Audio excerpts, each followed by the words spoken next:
each thought has an energetic direction.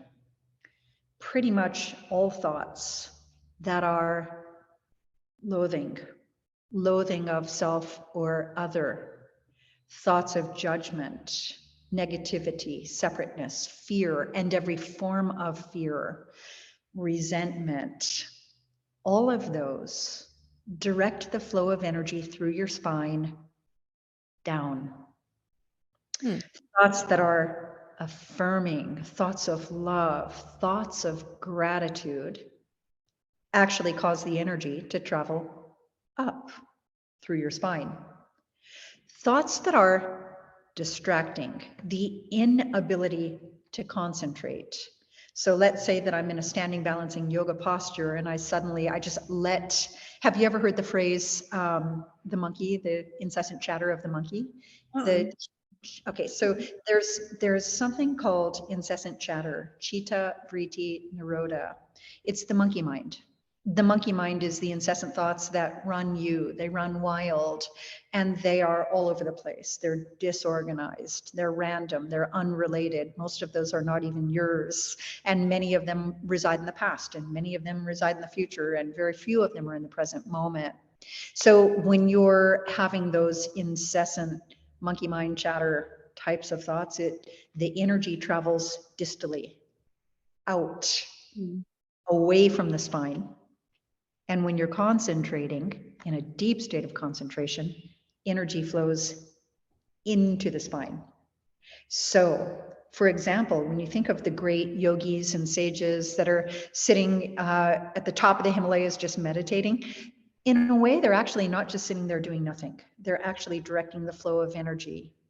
And by concentrating, maybe on the breath, maybe on pure time presence, they're directing the flow of energy in, and with a presence of love and gratitude, up through the spine. Now, everyone is primarily seated, S-E-A-T-E-D. When I say seated, I want to describe what that means. Imagine that you have a funnel.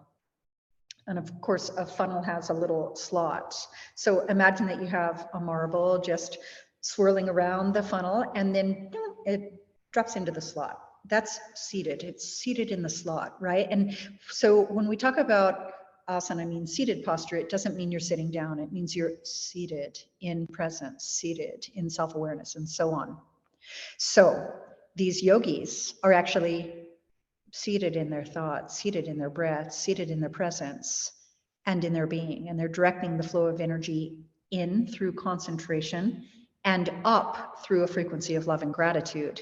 And they're elevating their being because we're all seated in some aspect of the energetic body. Maybe you're seated at the root, maybe you're seated at the second, which is sacral or sex center. Maybe you're seated at the solar plexus or the heart or the throat, but through the practice of directing the flow of energy in and up through concentration and through pure time presence with love and gratitude, eventually you become seated here at what I will call the Christed self, where you have this love of humanity. And we can actually start to talk about what that is. So I started my spiritual path through a practice of yoga. And the practice of yoga, I received so much from it on the unseen levels, because yes, I received so much from it in terms of really fancy postures that are said to be the most complex and highest level of difficulty postures in the world, in the history of all lineages. But what I really received from it was on the unseen levels. And so the next thing is I took up a practice of spiritual study and self-study, spiritual study and self-study. And that self-study is where most of your questions or talking points reside, the level of the mind and the importance of the mind. And remember, I've already said that yoga is not spine-centric, it's mind-centric. And the body is the learning device for the mind. And by the way, it's not even about the postures. The postures are merely the tools we use to get there and the indication that we have. Okay. So I start by doing this yoga class, and I recognize how much is there for me through this, I like to call it game-changing, life-changing, heart-changing, mind-changing, spine-changing practice. And so I look further into it, and I take up a practice of spiritual study and self-study. And so the very next tool that I'm going to give you is this.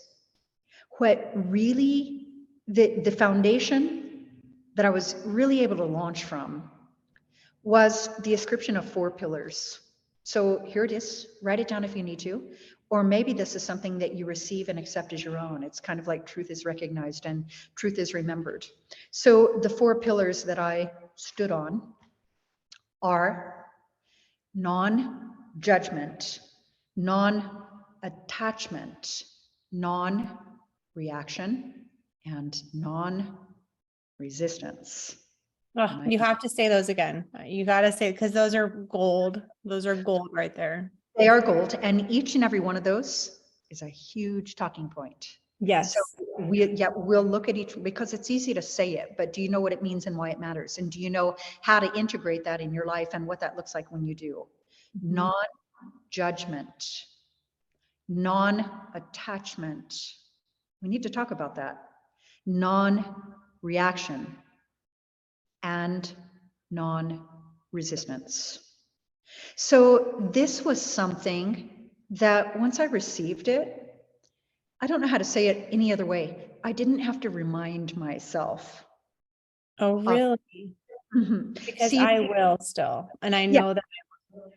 Yeah. that's the funny thing, is that normally, by the way, no sincere effort is ever a waste, and it starts with an intention. And so you have the intention, I'm going to try to live in a higher way in my mind, in my life, in my relationships, and ultimately remember always, and this is key, ultimately there's only one relationship.